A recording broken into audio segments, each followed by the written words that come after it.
សួស្តីបងប្អូនសិស្សានុសិស្សទាំងអស់គ្នាថ្ងៃនេះជួបជាមួយអ្នកគ្រូថ្ងៃនេះអ្នកគ្រូនឹងចែកម្លែកទាំងអស់គ្នាជាមួយនឹងវិញ្ញាសាត្រៀមប្រឡងចូលមេទី2ថ្នាក់ទី11ថ្ងៃនេះអ្នកគ្រូមានសំណួរ2សម្រាប់ចែកម្លែកជាមួយទាំងអស់គ្នា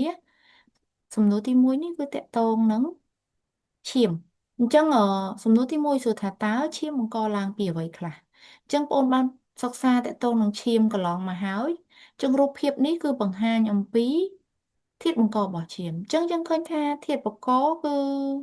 មានច្រើននៅក្នុងឈាមអញ្ចឹងយើងចង់ដឹងថាធាតុបង្ករបស់វាមានអីខ្លះតោះទៅមើលទាំងអស់គ្នាចាអញ្ចឹងឈាមបង្កឡើងពីទី1គឺ plasma អញ្ចឹង plasma មានចំនួនរហូតដល់55%អញ្ចឹងសារធាតុរាវនៅក្នុងឈាមទាំងអស់ហ្នឹងគឺជា plasma ទី2គឺតកតងនឹងកោសិកាឈាមឬយើងហៅថាកូលីកាឈាមអញ្ចឹងកូលីកាឈាមគឺមាន45%ចឹងសំណួរទី2គេសួរថាតើកោសិកាឈាមឬក៏កូលីកាឈាមនឹងមានអីគេខ្លះចូលប្រាប់ពីនាទីនីមួយចាអញ្ចឹងយើងទៅមើលថាតើកូលីកាឈាមមានអីខ្លះហើយនាទីរបស់វាមាននាទីយ៉ាងដូចម្ដេចអញ្ចឹងយើងមកមើលអញ្ចឹងកោសិកាឈាមឬក៏កូលីកាឈាមមាន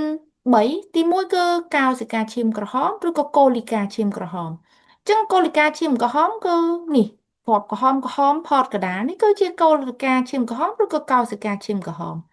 អញ្ចឹងកោសិកាឈាមក្រហមវាមានតួនាទីសំខាន់ក្នុងការដឹកនាំឧស្ម័នអាហារហើយនិងកាកសំណល់អញ្ចឹងដឹកនាំឧស្ម័នហ្នឹងគឺបើសិនជាវាដឹកទៅឲ្យកោសិកាគឺវាដឹកនាំឧស្ម័នអុកស៊ីសែនជាមួយនឹងអាហារដល់ពេលដឹកនាំពីកោសិកាត្រឡប់មកបេះដូងវិញគឺវាដឹកនាំនៅឧស្ម័នកាបូនិកជាមួយនឹងកាកសំណល់កោសិកាទី2គឺកោសិកាឈាមសអញ្ចឹងតួនាទីរបស់វាគឺការពារការឆ្លងចូលនៃមេរោគចឹងកោសិកាឈាមសវាមានច្រើនប្រភេទទៀតហើយវាមានតួនាទីសំខាន់ក្នុងការប្រឆាំងការឆ្លងចូលនៃមេរោគចឹងប្រសិនជាមេរោគឆ្លងចូលតាមរបួសឬក៏ឆ្លងចូលតាមណាក៏ដោយមកដល់សរសៃឈាមគឺជាតួនាទីសំខាន់របស់កោសិកាឈាមសហើយវានឹងប្រយុទ្ធប្រឆាំងជាមួយមេរោគហ្នឹងកុំឲ្យសារពាង្គកាយយើងឆ្លងជំងឺមួយទៀតគឺផ្លាកែតចាផ្លាកែតយើងឃើញនេះគឺជាផ្លាកែតនេះជាកតិកកោសិកាទូចចាអញ្ចឹងកតិកកោសិកាទូចហ្នឹងវាប្រៀបដូចជាដុំឥដ្ឋដែលតម្រៀបគ្នាទៅវាជួយការពារកុំឲ្យឈាមហូរចេញពីសរសៃឈាមច្រើនឬក៏ចេញពីសារពាង្គកាយគឺវាមានតួនាទីសំខាន់ក្នុងការកំណត់ឈាមប៉ុន្តែវាមិនមែនមានតួនាទីតែម្នាក់ឯងទេក្នុងការកំណត់ឈាមគឺវាត្រូវការ